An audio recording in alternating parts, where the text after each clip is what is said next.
Olá, seja muito bem-vindo ao Business, o programa de negócios da sua TV. Vamos aos destaques da semana. A Airbus fecha a maior venda de aviões da história num negócio de mais de 50 bilhões de dólares. Alerta no varejo brasileiro, a Renner fecha uma loja histórica e a Tok Stock deve ser despejada de um shopping. A executiva da Amazon detalha ao Business como treina novos profissionais de tecnologia no Brasil. Porque o Instagram e o Facebook vão cobrar dos brasileiros uma assinatura mensal. E a Embraer fecha uma parceria para fabricar motores elétricos para os eVTOLs, os carros voadores. Eu sou o Bruno Meyer e o Business está no ar. E a gente começa a edição dessa semana falando de uma das maiores redes de lojas de departamentos de vestuário do Brasil, a Renner, que decidiu fechar uma das unidades mais significativas da empresa. E eu estou falando de uma loja no centro de Porto Alegre, que é a cidade, que é sede da empresa, localizado num prédio histórico. Quem mora em Porto Alegre, quem é gaúcho vai saber do que eu estou falando, que é na Rua dos Andradas. Quem conhece bem sabe que, na verdade, Porto Alegre começou nessa rua. A Renner oficialmente diz que entende que aberturas e fechamentos de lojas são movimentos naturais do varejo. Até aí tudo bem, isso é uma verdade. Quem tem uma rede de lojas sabe que pode fechar, pode abrir, mas a empresa afirma que segue olhando o desempenho de todas as suas operações no país, levando em conta, tá olhando, por exemplo, quem dá lucro, quem dá prejuízo e levando em conta o fluxo de clientes agora no pós-pandemia. No fim de uma nota, a Renner admite que novos fechamentos de lojas pontuais podem acontecer. A gente repercutiu há poucas semanas aqui no Business que nos primeiros 3 meses do ano, a empresa, a Renner, fechou 20 lojas físicas no Brasil, sendo 13 da Camicado. Vamos falar de outro setor do varejo brasileiro. Vou falar de um dos maiores varejistas de brinquedos do Brasil, dono de marcas muito conhecidas como a PB Kids. Quem tem filho, não precisa nem ter filho. Quem tem um sobrinho, quem tem filho de amigo, conhece a ReHap. Pois a ReHap começou um processo de renegociação, de renegociar as dívidas que chegam a 500 milhões de reais. Para isso, o grupo contratou a consultoria Starboard Partners para lidar com essa dívida milionária, com cerca aí de 10 bancos, embora a maior parte dessa dívida esteja ligada aí com 4 instituições financeiras. No ano passado, em 2022, a empresa teve um prejuízo de 88 milhões de reais. Agora, o que causa a crise numa empresa grande como a ReHap? Bom, tem vários motivos. Esse setor é um setor que tem tributos considerados bem elevados, o que encarece os produtos finais. Aliás, muitos brinquedos dessa varejista são importados. A maior parte desses brinquedos, na verdade, são importados, o que faz com que a variação do câmbio, o custo dos fretes impactem diretamente no preço dos produtos. Além disso, nos últimos anos, tiveram muitas inaugurações de lojas, o que evidentemente acelera os negócios da rede, mas aumenta o custo financeiro da empresa. Agora, deixa eu contar uma curiosidade. A dona do grupo ReHap, é a gestora de investimentos Carlyle, que passa por uma situação financeira difícil, e ela comanda também a Tok Stock. E por falar na Tok Stock, presta atenção, porque é meio dramático essa história também da Tok Stock, porque o grupo Iguatemi, administradora dos shoppings, Iguatemi tem em São Paulo, tem vários lugares do Brasil. O Iguatemi conseguiu uma liminar para despejar uma loja da Tok Stock. A Tok Stock é líder aí no segmento tanto de móveis quanto acessórios de decoração em um shopping do grupo em Ribeirão Preto, no interior de São Paulo. E o motivo é simples para conseguir essa liminar de despejo, segundo o Iguatemi. Faz 3 meses que essa unidade não paga o aluguel do espaço. São mais de R$212 mil em débitos, num contrato aí que vai até março de 2029. Deixa eu falar agora do Grupo Tok Stock. O Grupo Tok Stock tem uma dívida, eu falei dos 500 milhões da ReHap, né? As dívidas da Tok Stock são maiores, chegam a 600 milhões de reais. Essa notícia da Tok Stock e essas últimas que eu dei agora no Business, ela segue aí na esteira de um levantamento feito pela Avel Investimentos que mostra que quase 150 lojas fecharam em um ano por conta, sobretudo, principalmente pelos juros altos. Girando o assunto, vamos sair agora dos setores que estão com problemas no Brasil, vamos falar do setor de aviação, um setor aí bilionário, porque deixa eu primeiro falar do Paris Air Show, que é um dos maiores, mais importantes eventos da indústria de aviação e vai até este domingo em Paris, na França.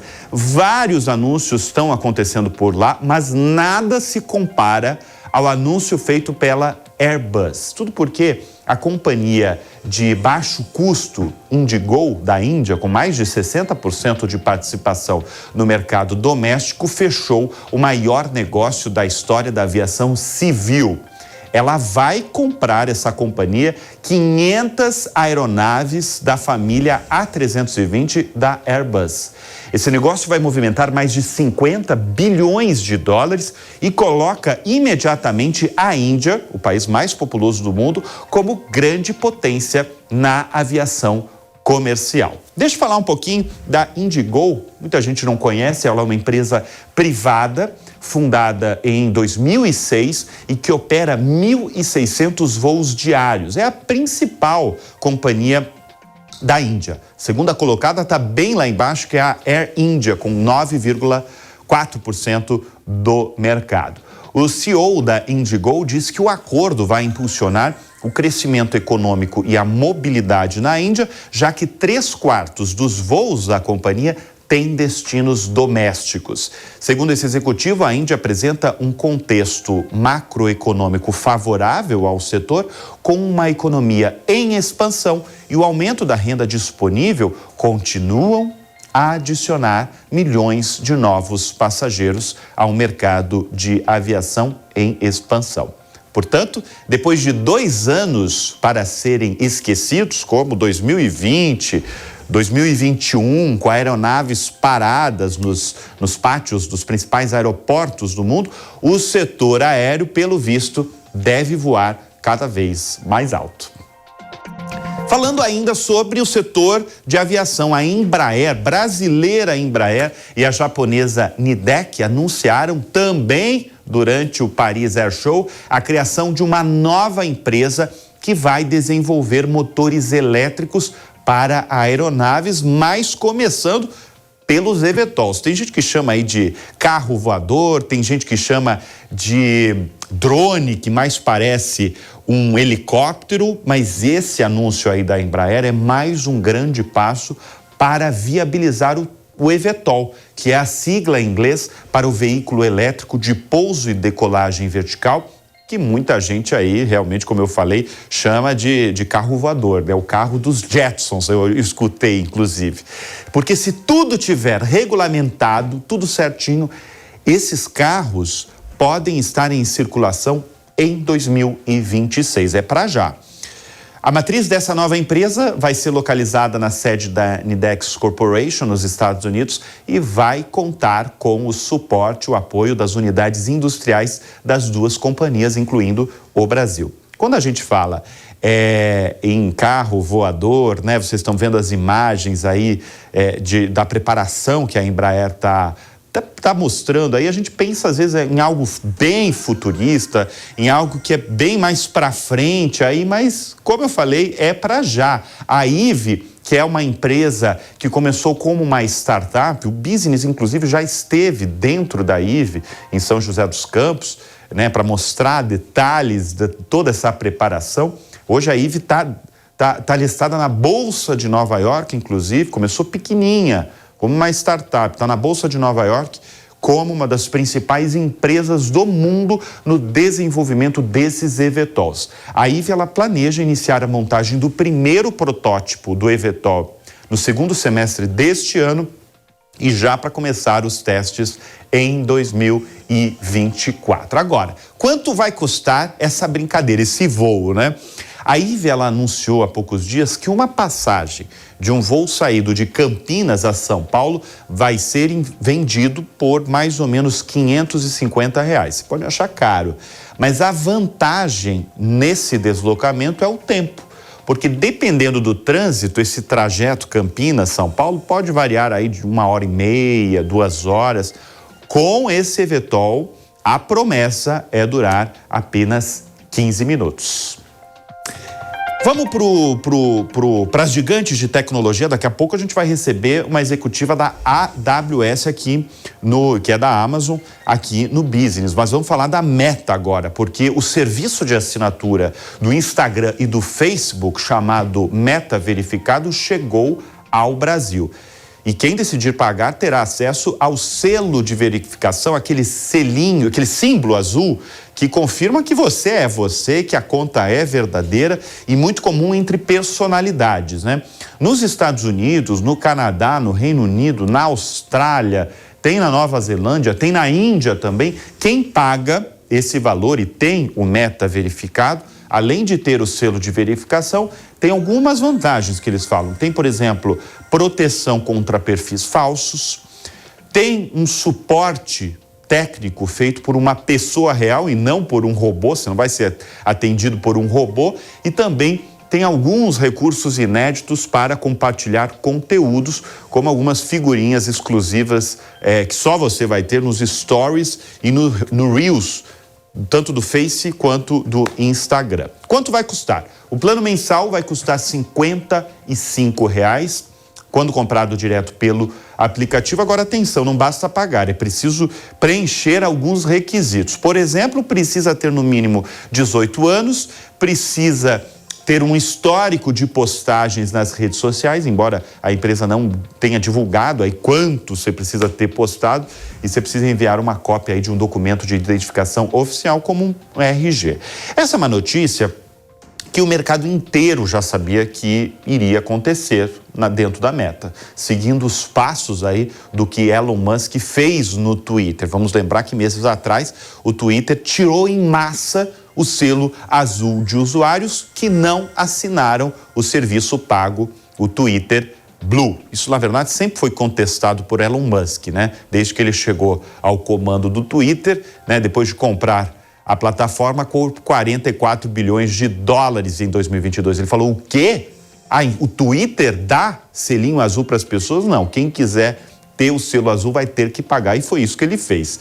Para ter o selo azul do Twitter, precisa pagar uma mensalidade de $8, mais ou menos R$40, um valor que permite acessar vantagens aí do Twitter Blue, que inclui mais visibilidade e menos anúncio. Mas o que todas essas empresas de tecnologia querem é só uma coisa. Estou falando da Meta e do Twitter, né? Elas querem novas formas de ganhar dinheiro.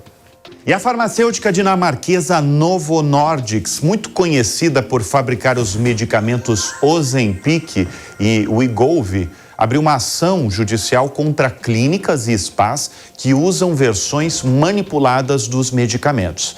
A empresa acusa clínicas de tratamento de saúde e beleza de propaganda enganosa, violação de marca registrada e concorrência desleal. Os remédios nasceram como medicamento para combate à diabetes, mas tiveram um princípio ativo ligado ao emagrecimento. Por isso, a corrida contra a balança faz com que as empresas recorram a esse produto em versões genéricas, tanto em spas, clínicas e farmácias, segundo a farmacêutica. Esse ano, a companhia se tornou a segunda maior empresa da Europa por conta justamente do Ozempic. Nos últimos meses, a empresa fabricante cresceu mais de 50% e, claro, a partir da alta venda desses remédios. E é preciso ressaltar aqui que os médicos devem ser consultados antes da ingestão desses remédios. Endocrinologistas já alertaram para os perigos causados pelo excesso do medicamento. E o homem que está por trás da chegada na América Latina da Shein, ou Shein, tem várias formas aí de falar da Shein, que é a rede chinesa aí de moda que virou pesadelo para muitas varejistas brasileiras por pegar aí uma fatia expressiva do mercado, tem um nome. Esse nome, o homem que está por trás de tudo, é o investidor Marcelo Claure, pois ele está às voltas agora de um novo negócio sem abandonar a empresa. Ele criou um fundo que deve chegar a 500 milhões de dólares para investir em empresas. Desse valor, 440 milhões de dólares já estão garantidos de investidores como o fundo Mubadala. O foco vai ser 100% em empresas da América Latina e a ideia, olha que boa notícia, a ideia é alocar entre 70% a 80% em empresas brasileiras. E ele fala o seguinte: eu estou fazendo isso pelo tamanho do mercado e pela quantidade de empreendedores no Brasil. É um país, afinal, muito digital. Essas são as palavras do investidor Marcelo Claure. O fundo vai fazer parte de uma nova gestora, a Bicycle Capital, que aposta em empresas com potencial de crescimento, as empresas chamadas Growth Equity. Bem, vamos falar de um assunto preocupante para muitas empresas, que é falta de profissionais na área de tecnologia. Grandes corporações têm criado áreas específicas para desenvolver novos talentos no setor. E um dos exemplos é a Amazon. Um estudo encomendado pela Unidade Brasileira da Amazon mostra que o Brasil vai viver um quase apagão na área, com um déficit de 530 mil profissionais de tecnologia até 2025. E para falar sobre esse assunto, nós vamos receber agora Andréa Leal, que é gerente de treinamentos da AWS, uma área da Amazon na América Latina. Andréa, brigadíssimo pela presença aqui no Business. A Amazon, Andréa, é uma empresa enorme, gigante de tecnologia e é uma das maiores empregadoras do mundo. Tem 1,5 milhão de profissionais, isso evidentemente, no mundo. Essa falta de profissionais de tecnologia é uma das maiores preocupações da empresa hoje? Bruno, primeiro, muito obrigada por me receber, é um prazer estar aqui com você. Um grande gargalo da área de tecnologia como um todo, de computação em nuvem especificamente, que é a área que trabalha a AWS, a área da Amazon onde eu trabalho, é a falta de profissionais qualificados para trabalhar nesse setor. Então, hoje é uma prioridade absoluta da empresa treinar talentos para poder trabalhar na área de computação em nuvem. Eu acho uma loucura isso, né? Que acontece não no Brasil, mas no mundo, que é um paradoxo que o mundo vive. Você vê países, incluindo o Brasil, com desemprego alto, e você vê uma série de vagas em aberto que as empresas não conseguem preencher isso com gente capacitada, né? Como é que vocês estão treinando essas pessoas? Vamos falar de Brasil. Como é que vocês treinam essas pessoas? Como treinar novos profissionais? Claro. Eu vou dar só um passo atrás, Bruno, para te contar um pouco um dado que comprova isso que você está trazendo. Tem a IDC, que é uma consultoria especializada na área de tecnologia. Eles estimam que 65% das empresas na América Latina têm dificuldade de encontrar talentos qualificados para trabalhar na nuvem. Eles estimam que até 2026 a gente vai ter um déficit, que é o que a gente chama de lacuna de talentos, a diferença entre a demanda e a oferta de talentos no mercado, de 2,5 milhões de pessoas na América Latina até 2026. Então, é uma prioridade total para a nossa empresa capacitar talentos para trabalhar nessa área. A gente criou uma nova unidade de negócio no ano passado, a unidade de negócio em que eu trabalho, que é a área de treinamentos massivos da AWS, a Amazon Web Services, na América Latina. A gente foi criado basicamente para criar mecanismos escaláveis de treinamento, e aí a gente tem foco em grupos hoje subrepresentados de tecnologia. Você sabe, né, Bruno, a área de tecnologia ainda é uma área que tem falta de profissionais mulheres, falta de profissionais negros, né? A gente tem hoje muito pouca diversidade. Isso é ruim para o negócio, né? A gente precisa ter dentro de casa funcionários que representem a diversidade que a gente tem hoje no Brasil e no mundo como um todo. Então, o nosso objetivo é não só fechar a lacuna de talentos, que a gente chama, então ajudar a colocar profissionais no mercado, mas fazer isso trazendo pessoas de grupos subrepresentados. A gente quer mais mulheres, a gente quer mais pessoas negras e mais pessoas, grupos LGBTQIA+, trabalhando no setor de tecnologia. Mas vamos falar o seguinte, se a pessoa tiver uma certa idade, eu tenho lá 65 anos, sou um advogado formado, tenho uma certa estabilidade, só que não estou tão bem na minha profissão e quero entrar, depois que eu acabei de falar, esse dado aí de um déficit, tem tanta vaga por aí, mas que não são preenchidas porque não tem gente capacitada, eu consigo hoje treinar uma nova profissão, por exemplo? Eu estou dando exemplo de advogado, pode ser qualquer outro exemplo. Claro. Eu consigo hoje ser treinado para uma função que envolve inteligência artificial, enfim, tudo que envolve tecnologia. Claro. Claro que sim. Isso que você está comentando se chama etarismo, né? Que é o preconceito contra pessoas com mais idade para trabalhar em vários setores. Eu estou dando um exemplo. Também. Eu posso ter 40 anos e ser um... E também trabalhar num outro setor. E trabalhar num outro setor e querer migrar para a tecnologia, porque eu sei que tem mais espaço, vamos chamar assim, né? Porque tem vagas que eu posso me candidatar. Como treinar? Como fazer essa mudança de carreira, inclusive? A gente oferece hoje cursos voltados exatamente para esse público. A gente quer aumentar o número de pessoas trabalhando no setor de tecnologia, a gente não tem talentos suficientes. Então, por exemplo, na semana passada, agora, a gente acabou de lançar um projeto em parceria com a Nexa. A Nexa é uma mineradora do grupo Votorantim e a gente lançou essa parceria para treinar 100 mil pessoas em computação em nuvem no Brasil e no Peru. E o que a gente faz? A gente tem um curso de 4 meses com introdução à programação, com fundamentos de nuvem e com habilidades socioemocionais, que aí entra nesse ponto que você trouxe, né, Bruno? O que são essas habilidades socioemocionais? Essas habilidades são aquelas habilidades que a gente chama de soft skills, as habilidades que você tem que ter para lidar no dia a dia do trabalho, para você conseguir trabalhar na área de tecnologia, que muitas vezes são um pouco diferentes de outros setores. Então, a gente tem, por exemplo, a necessidade de estudar constantemente. Você sabe muito bem, a área de tecnologia, ela tem novidades toda hora. O tempo todo, né? Exatamente. Não, é uma coisa impressionante. Se você não estudar, você não consegue. Eu ia perguntar para você hoje qual que é a área de tecnologia mais demandada, porque é o que você falou. A mudança é muito rápida. Se a gente pensar em novembro agora, foi lançado um negócio chamado ChatGPT que mudou o mundo radicalmente. Quando eu dava notícia aqui no Business sobre inteligência artificial, eu falava rápido, sabe? Eu não estendia muito. Era um assunto assim... Era um assunto muito rápido que eu falava. Hoje, eu não tenho um programa business que eu não falo de inteligência artificial. Estou falando de novembro. Claro. Então, assim, qual que é hoje a área mais demandada em tecnologia?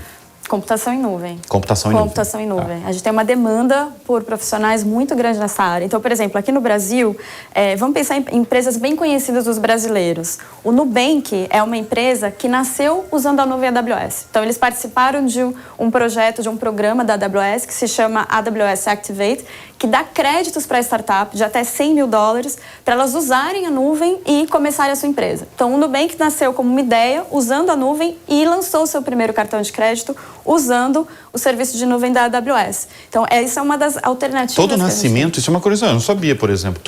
No nascimento do Nubank, o maior banco digital do mercado. Veio apoiado por essa infraestrutura. Me conta da AWS, porque a AWS é a área, eu já falei várias vezes da AWS aqui no programa. A AWS é a área de nuvem da empresa. É isso. Mas quando eu falo em área de nuvem de uma empresa, que não é só a Amazon que tem, o que é essa área de nuvem? Claro. Ótima pergunta, Bruno. A gente tem uma comparação que eu acho muito boa para explicar de uma forma muito simples o que é a nuvem. Então, quando você pensa na energia elétrica, por exemplo, antes a gente ter um sistema central de energia elétrica, você precisaria ter um gerador. Se você tem uma empresa ou na sua casa, você tem que comprar o gerador, combustível do gerador, tem que operar, fazer a gestão. Você, hoje, tendo uma empresa que oferece o serviço de energia gratuitamente, não. Oferece isso, você não tem que comprar os equipamentos, você não tem que ter hoje um gerador na sua casa, você só faz um clique e você tem acesso à energia elétrica, comparando com a computação em nuvem, é exatamente isso que a gente tem. Então, hoje, na computação em nuvem, a gente tem todo um sistema, infraestrutura de data center, de serviço de armazenamento, de processamento de dados, que uma empresa pode usar, pagar somente pelo que ela consome, contratando esse serviço pela internet. Então, hoje, nossos clientes são, por exemplo, Itaú, Nubank, a gente tem iFood, uma série de empresas que usam porque elas não precisam mais ter essa infraestrutura. Não, eu quero chamar a atenção para o nosso espectador, porque várias vezes, inclusive, a gente, toda vez que sai balanço, a Amazon é uma empresa listada na Bolsa Norte-Americana, assim como todas as gigantes de tecnologia. E quando a gente fala com analistas do mercado financeiro, eles mostram o peso dessa área de nuvem. Para se ter noção, um deles me falou que essa área chega a representar 60% da Amazon. 60% é uma coisa muito expressiva, muito relevante, porque a maior parte das pessoas acha que é uma empresa de comércio eletrônico. É claro que é uma empresa de comércio eletrônico, mas o que representa aí essa área de nuvem é muito significativa, né? E é interessante que a AWS surgiu de uma inovação dentro da Amazon. Então, a Amazon tem toda uma infraestrutura. Quando ela precisava, por exemplo, na Black Friday, tem uma demanda muito maior para fazer compras do que você tem normalmente. Então, ela criou toda uma infraestrutura de servidores, de serviços, que te permitem escalar, que é o que a nuvem faz muito bem. Então, você pode aumentar muito o uso do serviço e diminuir. E aí, isso virou um novo negócio, porque a gente percebeu que outras empresas poderiam usar também esse tipo de serviço. Você que comanda a área de treinamento da AWS aqui no Brasil, eu queria uma percepção pessoal, pode ser pessoal, inclusive sua, sobre o comportamento dessas pessoas que se candidatam para treinar. Tem muito mais jovem, eu imagino, né? Tem de tudo, Bruno, é muito interessante, tem. Eu queria que você fizesse assim quase um comentário social aí, porque eu imagino que se você treinar nos Estados Unidos é uma coisa, se você treinar em outro país da América Latina é outra, e no Brasil, quando eu falo com pessoas que treinam, que formam, elas têm noção aí de como, até de mapear o perfil do brasileiro. Qual que é a tua percepção, assim, do que você vê, das demandas dessas pessoas? O que você tira de conclusão? A gente tem um público muito diverso. Então, a gente tem pessoas mais velhas que nunca trabalharam no setor de tecnologia, querem começar a trabalhar. A gente tem muitos jovens também que estão começando a carreira e tem gente em transição de carreira. Vou te dar um exemplo que é muito legal. A gente lançou esse projeto na semana passada com a Anexa. E aí, o interessante da gente trabalhar com os nossos clientes é que eles ajudam a gente a chegar em lugares que a gente não chegaria. Então, a Anexa é uma mineradora e ela tem operação, por exemplo, no interior do Mato Grosso, numa cidade chamada Aripuanã. Quando a gente lançou o projeto e começou a fazer o treinamento, a capacitação, a gente tinha mulheres indígenas que moram nessa cidade participando dessa capacitação para começar a trabalhar em tecnologia. Então, a gente está falando de uma mulher que provavelmente nunca teria pensado em trabalhar com nuvem, nem sabe o que é nuvem, e chegou a isso porque a gente tem essa parceria com a Anexa. Então, é exatamente isso que a gente quer fazer. Olha, uma mulher que curioso. indígena. Isso eu imagino, só vai achar no Brasil, né? Em outros países você não vai achar. A gente está lançando no Peru, então, América Latina a gente tem também esse foco. Esses perfis, exatamente. Né? Mas no Brasil ainda é difícil você encontrar na área de tecnologia, né, as pessoas indígenas trabalhando. E a gente está conseguindo trazer essas pessoas. Quando a gente fala desse 1,5 milhão, que quem está nos acompanhando pela televisão, pelo YouTube, está vendo esse número. É uma empresa, porque chama muita atenção, né, André? Uma empresa que emprega 1,5 milhão de profissionais. Essa maior parte desses profissionais, eles trabalham nos centros de distribuição, né? No armazenamento. Na Amazon como um todo, né? Que é essa parte que é a Amazon.com, então, que é o site que você conhece de comércio, armazenamento, e uma parte dessas pessoas trabalham na AWS, que é essa parte de computação em nuvem, a Amazon Web Services. E em termos de profissionais, a AWS, porque a maior parte das pessoas, elas estão nos centros de armazenamento. Na Amazon.com. Isso. A AWS hoje ela entrega muita gente. Você tem um número para mostrar assim de quantos? Pode ser Brasil, pode ser mundo. Eu não tenho o número da AWS para compartilhar, mas o que eu tenho para compartilhar é essa demanda do setor de computação em nuvem como um todo. Então, hoje, a gente é o fornecedor, o provedor de nuvem mais abrangente, mais adotado no mundo todo. E a gente tem todo um ecossistema de parceiros e de clientes que estão crescendo, precisam contratar gente qualificado para trabalhar em nuvem, que estão buscando essa mão de obra. Então, é por isso que a gente faz essa qualificação, que não é só para a gente, é para o mercado como um todo. Esse número que eu apresentei no começo da entrevista, de 530 mil profissionais, um déficit no Brasil. Você acha que com o treinamento aí de vocês, a gente ainda vai viver esse apagão na área ou vocês querem formar quantas pessoas aí? A gente está trabalhando para formar 500 mil pessoas 500 até 2025. mil? Para 2025? Para 2025. Então, a gente está realmente trabalhando para fechar essa lacuna. Mas a gente tem vários níveis, né? Eu acho que, Bruno, é importante a gente colocar que hoje o conhecimento sobre nuvem, ele é tão baixo no Brasil e na América Latina... Você tem que pegar um básico, exatamente, imagino, né? Uma parte dos treinamentos são treinamentos mais introdutórios, básicos. E aí, uma outra parte, sim, a gente tem cursos mais longos para as pessoas que a gente vai empregar. Então, a gente precisa de um tempo para qualificar essas pessoas e deixá-las preparadas para entrar no mercado. Bem, nós recebemos no Business a Andréia Leal, que é gerente de treinamentos da AWS, da Amazon aqui no Brasil. Brigadíssimo. Quem quer se candidatar não pode mais ou ainda tem? Pode, está aberto. Pode procurar. Fala então. Talento na Nuvem, pode procurar online. Esse projeto chama Talento na Nuvem, da Nexa com a AWS, e a gente está com as inscrições abertas, dá para participar. Brigadíssimo pela presença aqui nos nossos estúdios. Obrigado, Andréia. Eu agradeço, Bruno. Bom, e assim eu encerro a edição do Business dessa semana, sempre agradecendo a sua audiência, a sua confiança. Muito obrigado e até o próximo final de semana. Até lá. Tchau, tchau.